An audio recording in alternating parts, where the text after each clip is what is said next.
On nous dit souvent aujourd'hui, le système dominant a peut-être beaucoup de problèmes, mais au moins, il permet une alimentation à bas prix pour les ménages pauvres. C'est vraiment tromper le public. C'est tout à fait trompeur, parce que ce système industriel comporte des coûts cachés qui ne se reflètent pas dans les prix payés par le consommateur et la consommatrice au supermarché. Ces coûts cachés, ce sont en fait les impacts négatifs de ce système de production intensif sur le plan écologique, le plan sanitaire, le plan social, mais aussi en termes de bien-être animal et sur le plan politique. Sauf qu'au final, il faut bien que quelqu'un paye l'addition.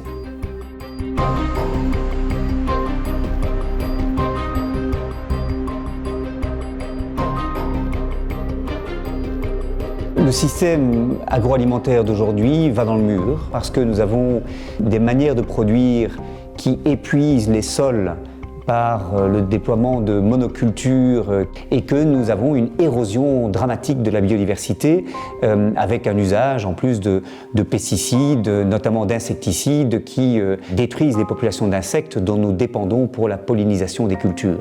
Les pesticides en agriculture, c'est un problème parce que ça crée des déserts écologiques. Ensuite, cela induit des systèmes agricoles qui ne sont pas durables et des pertes de fertilité dans les sols. Si on continue nos systèmes d'élevage et de production agricole dans ce sens-là, d'ici quelques décennies, en fait, on n'aura plus de ressources. L'avenir de l'humanité est en danger à cause de ça. L'élevage intensif, ça représente 80% des élevages en Europe. Et c'est un élevage qui vise essentiellement une production maximum dans un minimum de temps, un minimum d'espace pour répondre à la demande de l'agro-industrie. On a les animaux qui sont élevés dans des conditions d'hébergement inappropriées. L'animal souffre d'un manque d'espace, il ne peut pas exprimer ses besoins comportementaux et c'est pour lui une source de stress. Il y a aussi toute la thématique de l'amélioration génétique qui nous a donné des races très productives, mais également très fragiles. Sur le plan social, les coûts cachés sont dramatiques. Chez nous, les agriculteurs sont particulièrement endettés. Le stress économique en pousse certains même jusqu'au suicide. En France, c'est un suicide d'agriculteurs par jour. Et en Belgique, c'est 700 fermes qui disparaissent chaque année. Les conditions sont encore plus compliquées dans les pays pauvres, dans les pays du Sud. L'exportation massive de produits agricoles, produits industriellement chez nous, ne leur permet pas de vendre à un prix décent leur production et donc de vivre dignement de leur travail. Le résultat, c'est que la faim et la pauvreté augmentent. Aujourd'hui, c'est 690 millions de personnes dans le monde qui ont faim et les 3/4 sont des agriculteurs, des pêcheurs et leurs familles.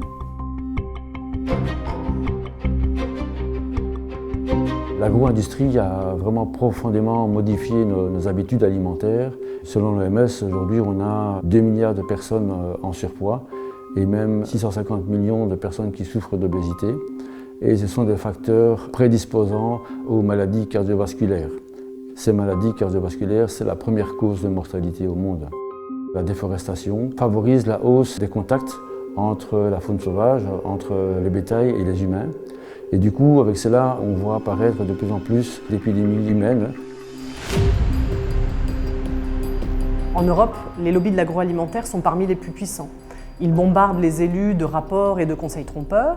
Ils développent des campagnes de communication gigantesques pour convaincre les populations du bien fondé de leurs pratiques. Ils financent la recherche pour obtenir des résultats qui leur soient favorables.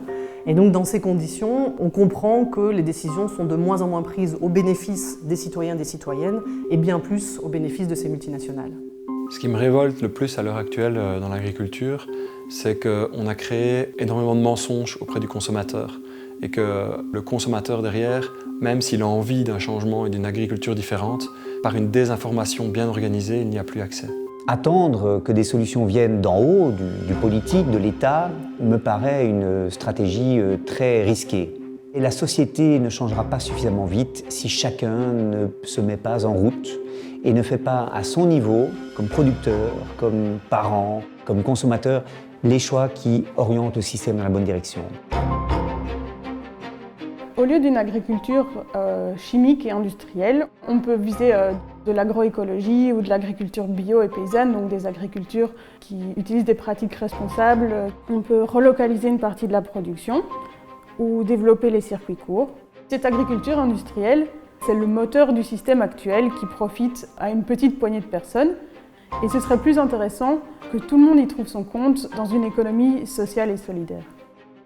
L'avenir de notre agriculture, de notre alimentation, elle passe par cette affirmation de la souveraineté alimentaire pour s'opposer à cette prise en otage de nos systèmes par le commerce international.